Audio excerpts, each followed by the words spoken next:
At Reality-Based Leadership, we obviously bring you leadership development.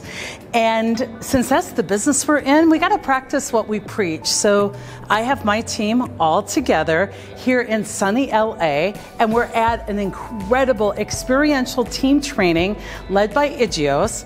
And one of my idols, Tim Gallwey, and it is a completely mind-blowing training where you discover through experience, not being presented to, how you work as a team, where your distractions come from, your interferences, and how you can improve.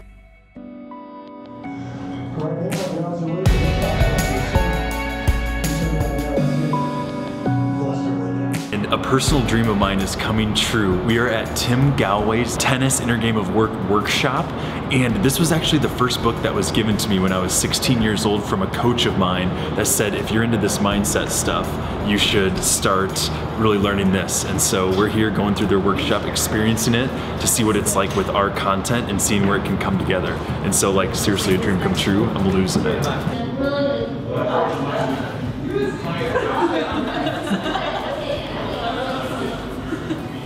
I think it was me and Maria could have picked. We could have like split. And then I just took it as like a cover. There was a very clear statement that was made. We are on, hence we cannot do the task. And notice the interesting side that you are very much limiting your vision of T to the 6 people. Okay, but what would work? Because interesting enough, there was something very, very clever that you did. One of you put the focus on facility as being the ambiguous term. Then you went into action right away, instead of building on that concept that the facility might be the entire building. So what would be the alternative to follow up on that very sound proposal of the facility might be more than just this area that seems to be open to everybody? But no objections are there. She's already gone. She's ready. We're all making individual decisions. We're a team acting as one instead of everyone acting as one individual, not really paying attention to the others. Any objections? No. She said, what? You hear it as a person still thinking. She just said, I'll follow. I guess when we do that, any objections, no, you're already walking, you're actually saying I don't care about objections. This is a personal thing happening to me, and it's something I probably got to work on, but you keep saying, is the objection lethal? Every time we add more ideas, like it could be this, then I feel myself getting frustrated, because I'm like, it's sufficient enough, but that could be my opinion. Then we kind of keep ideating more objections, and I'm like, that's not lethal. So I'm trying to balance that. Lethal means that it is critical, right? That it basically will not be able to accomplish the task. Now, I have a better idea. Your idea, yes, we can accomplish the task. Mine is better. And I am suggesting it usually because I think it's going to save us time. I'm like a perfectionist, so I've had, even actually joining the team, it's helped me just be like, just go out and try it, even if it's not the most perfect thing. Actually, I think while we do, try to work to find great solutions, we're also willing to I've seen the team be willing just to try it, even if it's not the best. It's definitely not bad. Some goals never take precedence over the common goal. They can help, they can support, but never exclude. So whenever you see conflicts in a team, ask yourself, is it because we are unclear about the common goal and everybody is focusing on their little turf? Or is it something that we really need to pay attention to? Clearly, the training is all about offering you a mirror, where you can look at someone in the mirror and decide, I'm okay, I don't need to do anything, no, I need to straighten my nose, I spilled some coffee. Now, what are you asking the mirror to do? To be accurate or to somehow fudge it a little bit so you can get away a little bit with it? So I would propose that we go to the rigorous versions so that we can really see where there might be holes in our team. So we can be even better between teams. A big difference between Should I do something on my own? Yes, absolutely. Versus you're impacting the team, you could have really facilitated, and you forgot. You can make a decision as a team, make a good decision. It doesn't have to be the best or a great decision. We can make that, and we can conserve a lot of energy and effort. If it's clear enough, if there's enough clarity, right? Perfect clarity, any extra amount you try to get perfect clarity could take a lot more resource and have a lot less benefit than just saying, it's clear enough, let's go, right? And sometimes the doing makes it more clear. So one of the biggest lessons that I've learned so far, it is how quick we are to change conversations based on our egos. So we all have these ideas, we all think it's the best idea, or sometimes we just automatically shut down, we don't listen to the people. So one of the big things that I have definitely learned from this time together, it is to stop judging and start helping. We're really learning a lot about ourselves and ourselves as a team. And we're learning a lot about how to think as a team versus thinking as from an individual mindset.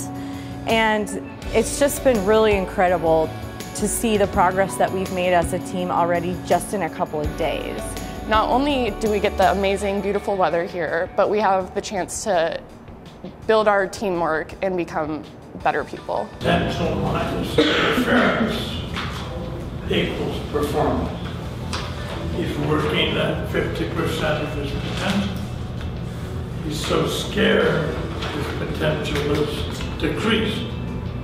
If the leader says performance is all that matters, he has the right to say that. But you have the right to say, I want to learn while I'm doing this.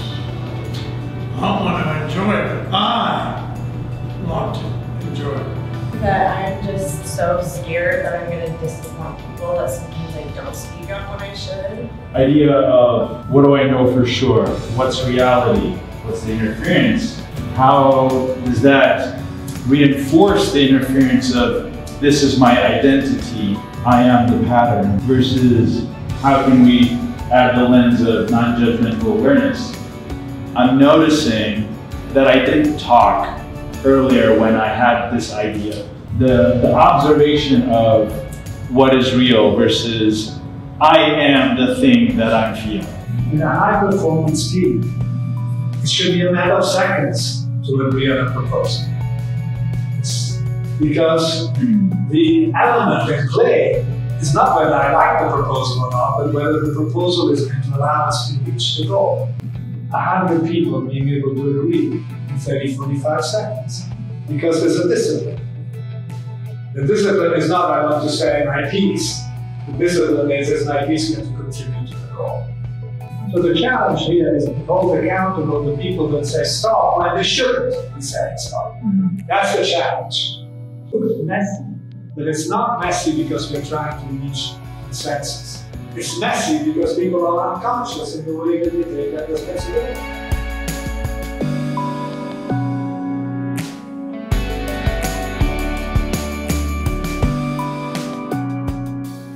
So I've had a ton of takeaways so far from this team training. A big one is that our facilitators have given our team these rules that we must follow to keep us brief and to find clarity. And I was taking those rules as like, you gotta follow the rules. Just as we talk about following good mental processes, and sometimes you're like, that person's not following a good mental process. But they helped me realize that the rules are just for your awareness to just notice when you're not being brief. Notice when you're not speaking clearly.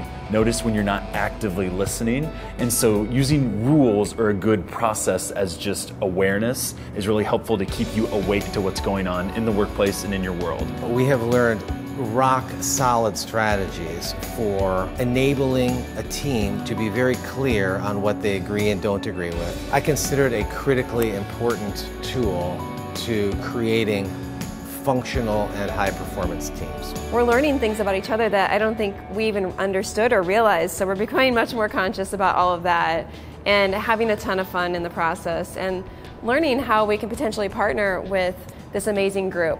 So, super excited about all the things that are happening. We have so much to learn and so much to bring back to the office. Can't wait.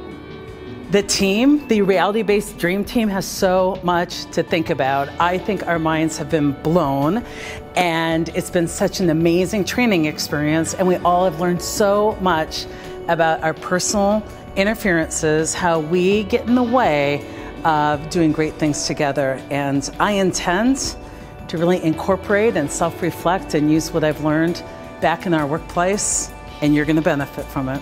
I'm going to be bringing you more information about this incredible training and how it aligns with reality-based leadership. But in the meantime, go to IGEOS, I-G-E-O-S, and check out their incredible programs.